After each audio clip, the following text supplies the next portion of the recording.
бәрі де құшақ жайып, қарталандар қуанып қарсы алып жатыр еді.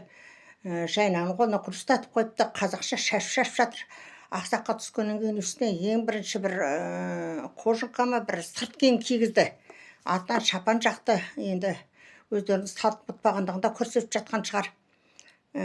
Бірақ та көріп отырғаннан кейін айтып жатырмыз, салыстырып, осы арада біреу маған шатта қайсы бірін көтеріп мынау депті, мынау депті деп айта берейін. Өзекші әйелдер ұқсап жазыпты немене.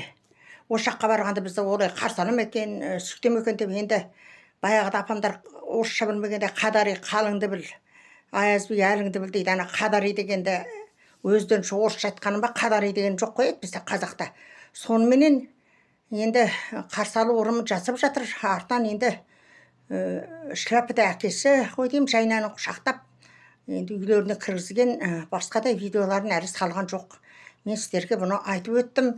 Екіншіден, біз өз жерімізде, өз елімізде еркін жүрген